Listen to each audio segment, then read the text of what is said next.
за разлика от всички други учения в света, православието е вечно и неизменно, както Бог е вечен и неизменен.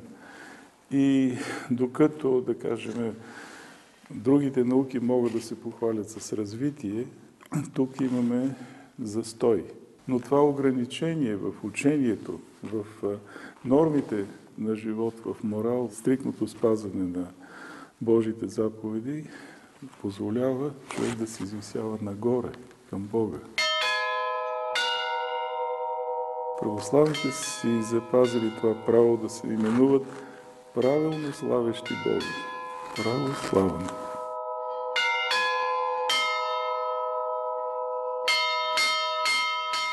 Скромността, кротостта, смирението, вярата, любовта към врага е най-великата сила на този свят.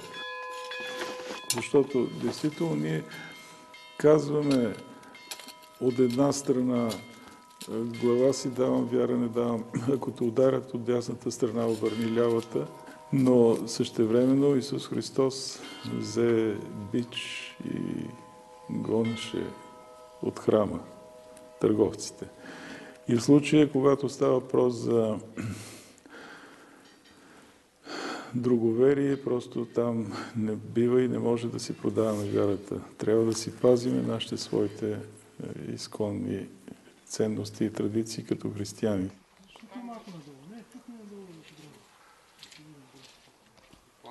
От историята ние знаем, когато нахлува исляма в 10, 11 до 13, 14 век, тогава нещата са били особено. Замисъл е бил цяла Европа да се превземе.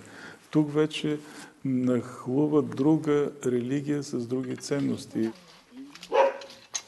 Това всичко го виждаме и го чувстваме. И света сам предизвиква и провокира това. С своето рационално отношение към всичко, защото виждаме, че съвременният човек той е откъснат от реалността, той прескача, той бяга от себе си, съвременният човек. И това е голямата беда и трагедия. По принцип, православието би трябвало да изчезне, би трябвало да го няма, защото то няма как да оцелее да съществува при своята уязвимост на фона на другите агресии. Но това е чудото, че ето в историята и с Наполеон, и с Хитлер, и при нас робство и къде ли не изведнъж става чудото и се обръщат нещата. При превъзходство, многочислено става чудо. Вяра е пълно упование на Бога. След като Той е казал, че ще бъде с нас, Той действително помага.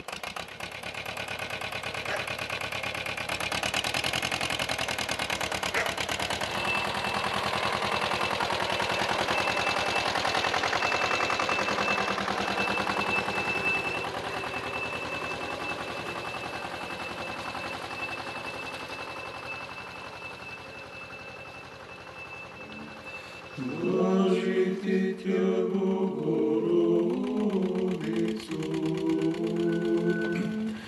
пресноблаженную и пренепорочную, и Матер Бога нашего, честнейшую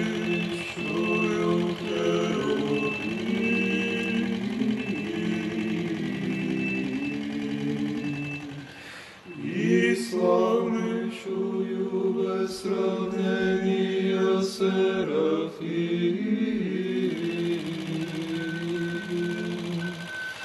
без истления Бога Слова,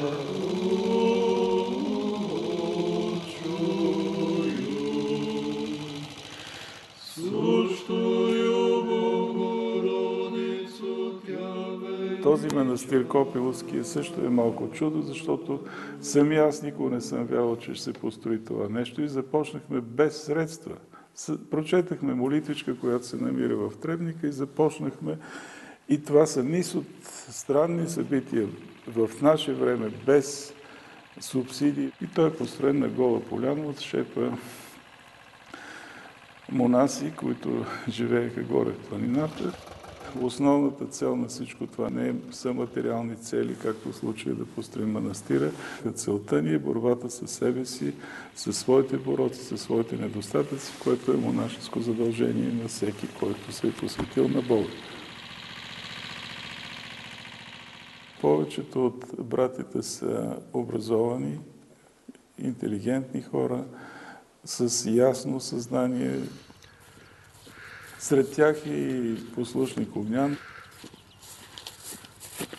Когато пристигна тук за първи път, сутринта ставам и виждам непознат младеж, целият облят в сълзи. Аз се очудих какво значи това. Мъж в сълзи просто някакси звучи неестествено.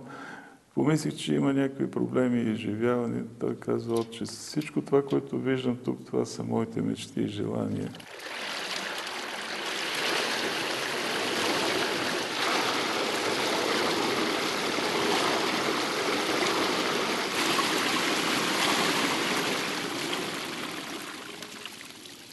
Самото идване в манастир Благовещение лично за мен си е чудо. Живях дълго време в Щатите и там се обърнах към православието. Започнах да ходя в Руска задгранична църква, но в един момент разбрах, че всъщност цялото ми пребиваване в Америка е било за да се обърна. Останах, защото видях православие на дело, не на думи. Защото братята се трудят, да, префръчат искри, но ние сядаме на трапеза заедно и вечерта всеки от всеки си иска прошка. И всеки се поклани, казва прощавай, брата, и всеки си ляга с мир.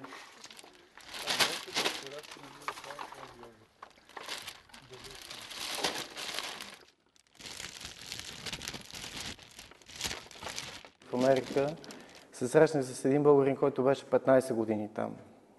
И той ми каза така, ако трябва да сравним комунизма с демокрацията, комунистите са като ветеринарни доктори, защото те по много груб начин пред очите на народа в концлагери убиват, милицията хваща хора, води ги по полицията и така нататък, всичко пред очите на народа страшно грубо.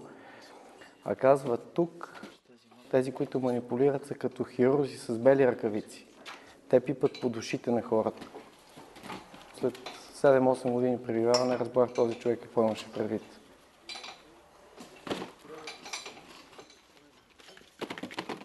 Когато човек е свободен, от позицията на свобода той няма враг, срещу който да се бори.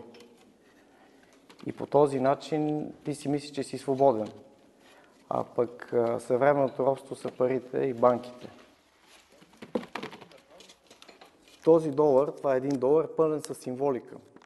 И тази пирамида, отдолу има едно флагче.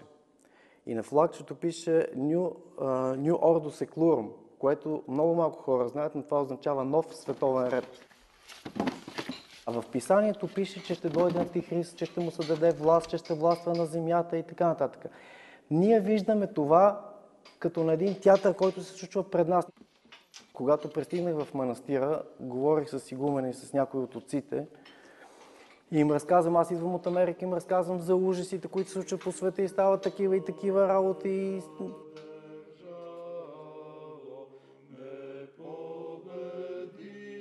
Те ми казаха така, това е като една лавина, която се е откачила и вече набира скорост надолу. И ние не можем да спрем лавината. Но Църквата Божия е кораба на спасението и тя седи в страни от пътя на лавината. Наш дълг и наша цел е да бъдем добър личен пример и да можем колкото се може повече души да вземем от пътя на лавината и да ги качим в кораба на спасението.